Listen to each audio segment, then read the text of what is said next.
Good morning and welcome to another Truck Talk. Listen, this is going to be a two-part video.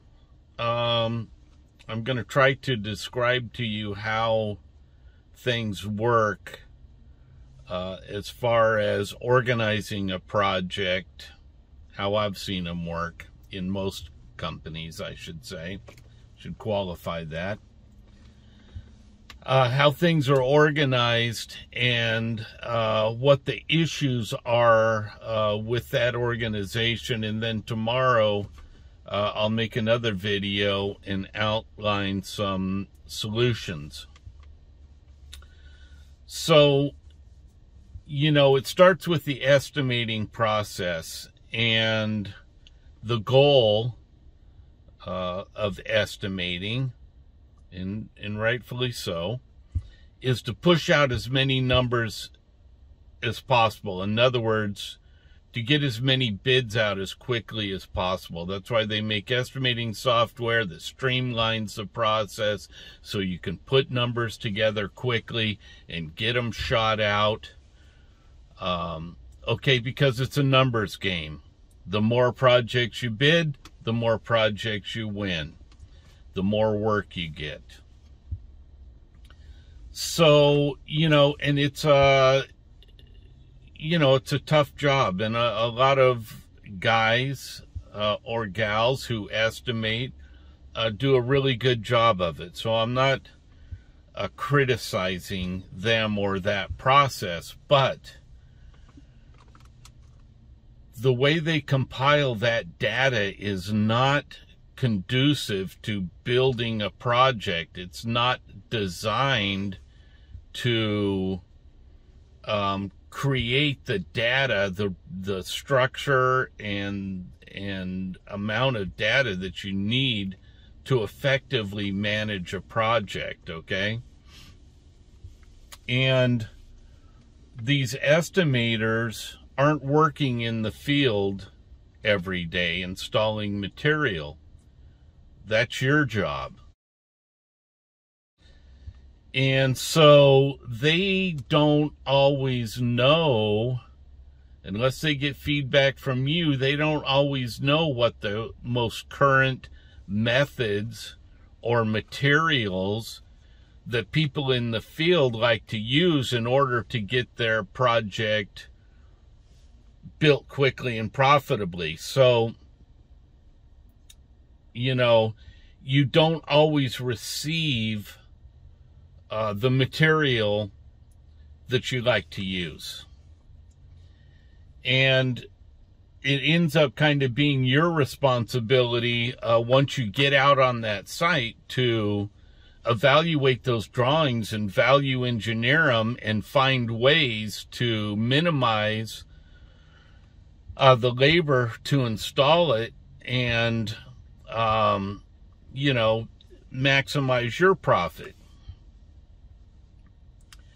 And so what ends up happening a lot of times is the material gets sent out to the job site that no one uses, and you know, field managers, foremen, superintendents, whatever,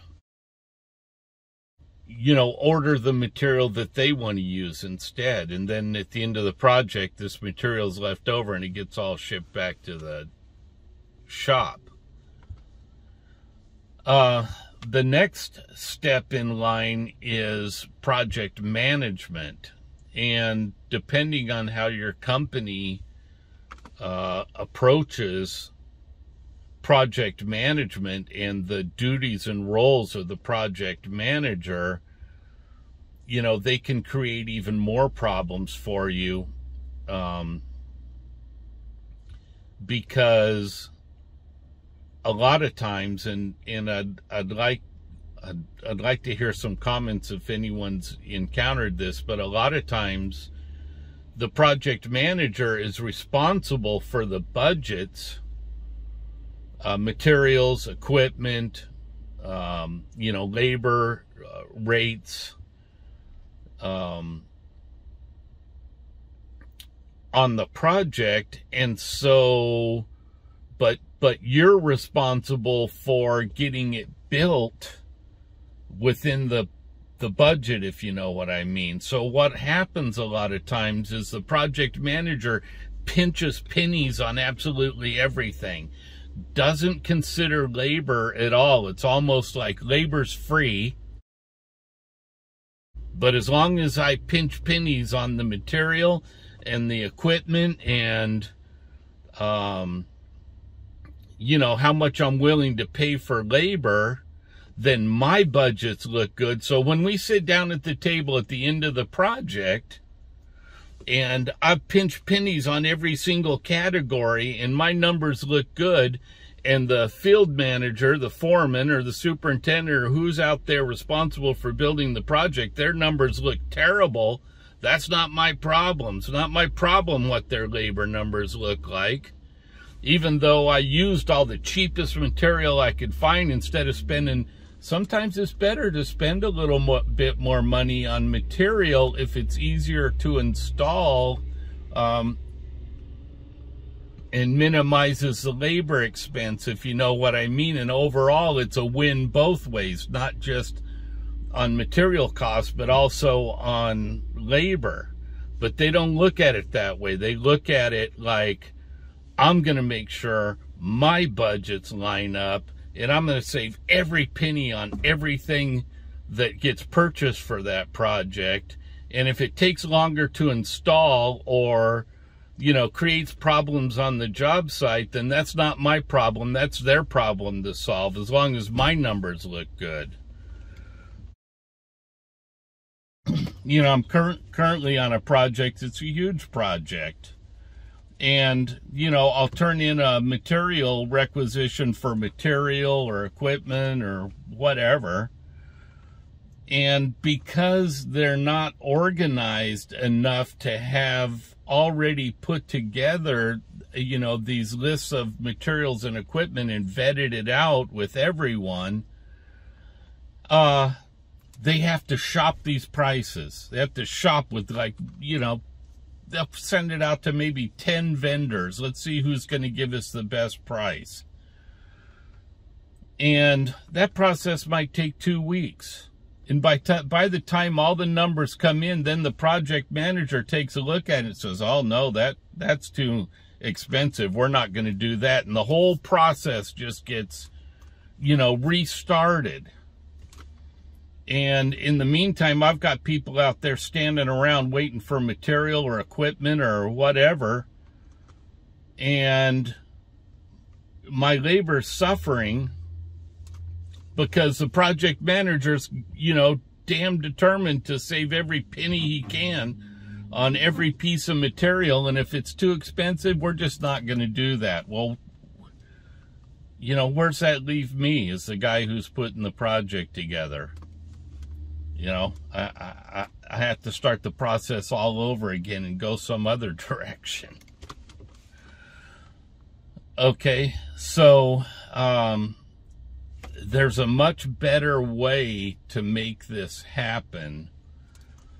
And tomorrow I'd kind of like to talk about that because there's an important step I think that companies are missing in there that could solve all of these problems and, you know, put everybody on a fair playing field so that everybody can make a contribution and, you know, manage their numbers well, not just the project manager.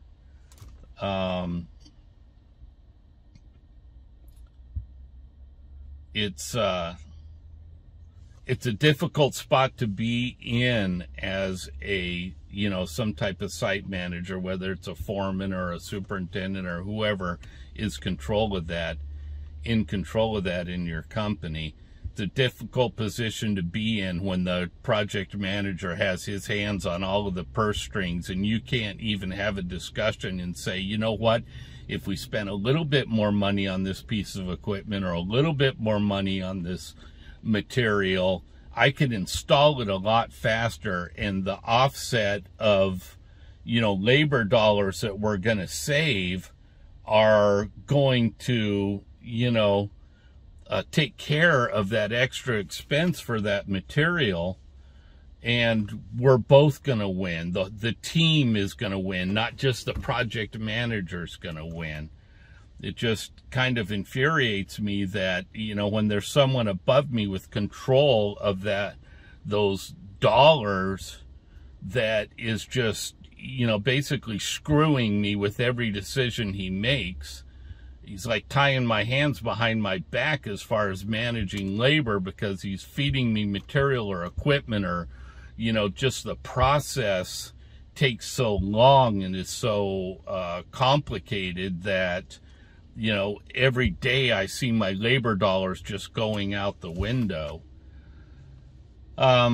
So anyway, you know, if anyone experiences that on their projects, I'd love to hear about it. Tomorrow I'll tell you what my solution is and how, you know, in a perfect world I approach that. If I have control, this is how I approach it. Sometimes you're in a difficult position like that and you don't have that control. You can't get these people, you know, the project manager, to listen, because all he cares about at the end of the job is for his numbers to be good, and you can just be damned. For those of you who don't know, I do have a free foreman's training course. It's some really good information. It's 12 videos I'll spit out to you. All you have to do is go on to my website. I'll have the email address at the end here. Click on the foreman training button. It's going to ask for your name and email, so I know where to send the videos. Once you do that, it'll send you a confirmation email asking you to confirm your email address. I do get a lot of spam and corrupt email and stuff, so I have to verify those emails to make sure they're legitimate. But if you'll respond to that, then what it'll do is automatically send you a video a day, and it'll walk you through the whole process of how to be a good foreman.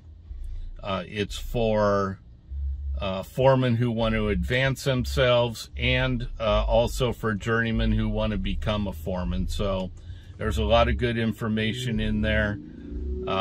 Surf over to my site, click on the button for the foreman training. I'll get you hooked up, and it's absolutely free, so it doesn't cost you anything. All right, sun's up. Everybody have a good day. Thank you very much.